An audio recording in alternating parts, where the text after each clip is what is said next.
Hello, this is JBigTicket23 from GreenPCGamers.com. In this video, we are going to do an overview on a Dell Precision T3620 Workstation, and we are also going to do a hardware upgrade on a system to optimize it for gaming.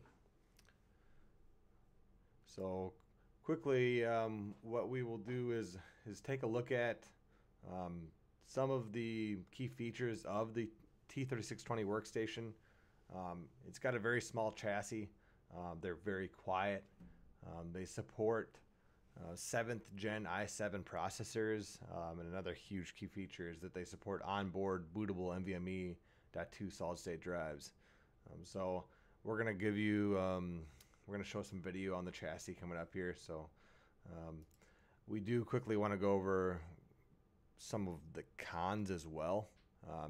Some of the pros end up being cons. So because it has such a small chassis, it does have a low wattage power supply. There's two options. There's a 290 watt and there's a 365 watt power supply. And like I said, because of the small chassis, that limits you. And it also limits you on the size of graphics card you can install. So both the power supply wattage and the chassis are going to limit you on that. So if you're planning on buying a T3620 and you plan on putting a big bad graphics card in there, I would suggest choosing a higher end model that has a bigger chassis with a higher wattage power supply. So now we're going to go through what our original configuration was that we plan to upgrade and what we are going to put in that system to upgrade it. So you can pause the screen. I've got to pause, obviously. We've got an i7 6700 quad-core CPU. We're not going to change that. That's plenty of horsepower for what we're going to do. We do need more RAM, though. The system only had 8 gig of RAM installed from the factory. The system had a 1 terabyte drive installed from the factory. We're going to upgrade that as well. We need more speed. We're going to go to an NVMe drive. It had a Quadro K620 graphics card, which is not optimized for what we're going to do. It's not great for gaming, so we're going to swap that out. It's got a gigabit network port on board. Can't change that. 290 watt power supply. Ideally, we would change that to 365 watt, but it's not going to make a big difference in our install. So if you look down below, we've got we're going to install 32 gig of RAM, 4 8 gig modules. This is 9 ECC memory. We're going to install a 512 gig Western Digital Black NVMe.2 solid state drive, and that will go on the motherboard. And we're going to put an NVIDIA GTX 1050 Ti graphics card, 4 gig.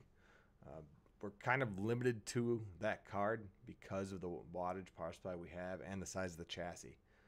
That graphics card does not require auxiliary power, which makes it a prime candidate for this system. All right, so here we've got our GTX 1050 Ti, brand new in the box, our Western Digital Black NVMe.2 drive, and we've got our Precision T3620 Workstation. So you can take a look at the front here. It's got USB 3.0 ports in the front.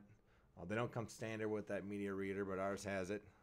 Here's the back of the chassis, 4 USB 3.0 slots. You're going to see HDMI and display ports on the motherboard, but those will be disabled once we install our GTX 1050 Ti.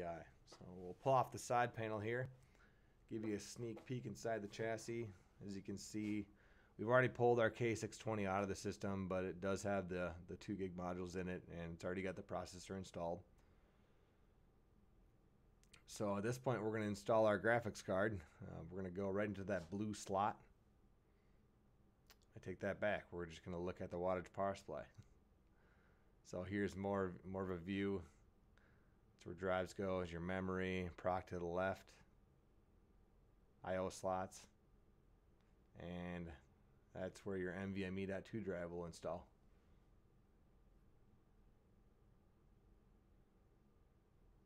All right, so now we're going to do the memory install. If you want to pause and take a look at the memory manufacturer, we've got that a nice clear pic of that for you. There's 4 slots in this system, and we're just going to pop each module in for you so you can see how it's done. So basically, you line it up, get each side lined up, and then just put pressure on each end, and it'll click right into the slot. So you'll hear a click and a click. And that's simply how you do it. And you'll install 4 of those modules. We're doing all the same capacity and manufacturer, so in our case, it doesn't matter like how you actually install the modules. One other thing to note is this system does support ECC or non-ECC memory. You cannot mix ECC and non-ECC memory. So if you do that, it's going to complain to you in post. It'll probably give you some sort of beep code, or in post it'll give you like maybe like a memory mismatch error. So, but yeah, make sure you if you do upgrade your memory, make sure you do get ideally 4 matching modules, or 2 if you do 2 8s. Maybe you only want to go to 16 gig.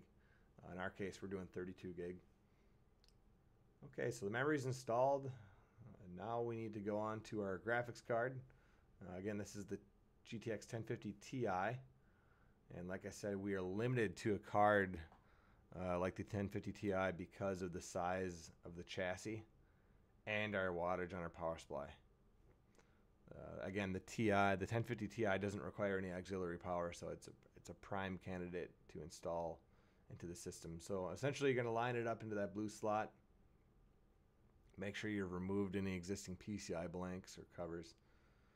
Line it up. We're not quite there yet, but once we get it lined up, we'll be able to put a little bit of pressure on that card and slide it right into the slot. Okay. Looks like we've got it lined up. Push it right in there. And there it goes. Put our PCI cover back on, and everything's flush.